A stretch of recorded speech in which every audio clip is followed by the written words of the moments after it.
Welcome to big news. నేను మీ గౌసుద్దీన్ షేక్. ఉన్నదే రాస్తా, చూసిందే చెప్తా. ఇరాన్పై అమెరికా ఇజ్రాయెల్ దాడులు, భారీ యుద్ధం, మహాసంగ్రామం. ప్రపంచ పటంలో ఒక విషాదకరమైన సన్నివేశానికి ఈ మహాసంగ్రామం కారణమైంది. అనేక మంది హతులవుతున్నారు, అనేక చోట్ల బాంబులు పేలుతున్నాయి, మిసైల్స్ పేలుతున్నాయి. యుద్ధం గురించి రోజు మనం వార్తలు చూస్తూనే ఉన్నాం. అంత విషాదకరమైన పరిస్థితిలో కూడా ఒక మంచి కామెడీ కనిపిస్తుంది.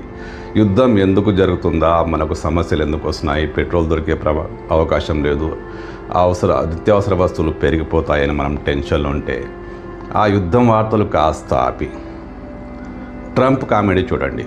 ఎస్, ట్రంప్ కామెడీ చూడాల్సిందే. యుద్ధంలో భాగంగానే ట్రంప్ కామెడీ చూసుకోవచ్చు. ట్రంప్కు సంబంధించి వీడియోలు యూట్యూబ్లో మీరు సెర్చ్ చేస్తే లేటెస్ట్ వీడియోలు కనిపిస్తుంటాయి. ఎస్, ట్రంప్ ఒకవైపు యుద్ధం కొనసాగిస్తూనే, పాశవిక మారణ హోమానికి కారణమవుతూనే, ఇజ్రాయెల్కి సహకారం అందిస్తూనే ఆయన మాత్రం స్టాండప్ కామెడీ అద్భుతంగా చేస్తున్నారు. ఒక కమెడియన్ ఎలా ఉండాలో అమెరికా అధ్యక్షుడు అలాగే కనిపిస్తున్నారు. ఆయన ఎప్పుడేం మాట్లాడతాడో ఎవరికి అర్థం కాదు.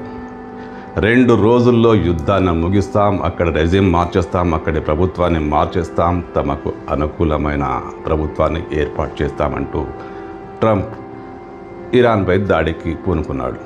2 రోజులు అయ్యాయి. ఎక్కడ ప్రభుత్వం మారిందా? వెంటనే మాట మార్చేస్తాడు. మాకు అధికారాన్ని మార్చే ఆలోచన లేదు, అక్కడ ఉన్న యురేనియం నిల్వలపైనే మాకు ఆసక్తి అంతా, దాన్ని దాచుకుంటామంటాడు.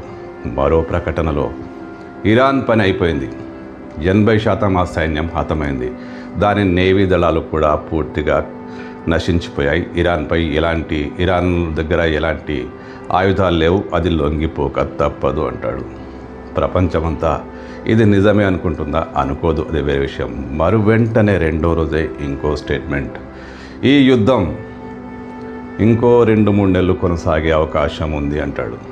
అంటే ఇరాన్ దగ్గర ఆయుధాలు లేవు, నేవీ మొత్తం నాశనమైంది, 80% సైన్యం నాశనమైంది, ఇరాన్ దగ్గర మిసైల్స్ లేవు. మరి ఇంకో 2-3 నెలలు యుద్ధం ఎలా కొనసాగుతుంది? ఇది కామెడీ కదా. సడన్గా యుద్ధాన్ని విరమించే ఆలోచన చేస్తున్నాం, దీనికి సంబంధించి ఇజ్రాయేలీ అధ్యక్షుడితో మాట్లాడతామంటాడు. అబ్బో, యుద్ధం ఆగిపోతుందంటే సడన్గా షేర్ మార్కెట్లో కదలిక వచ్చింది. చమురు గ్యాస్ నిల్వల ధర కాస్త తగ్గింది.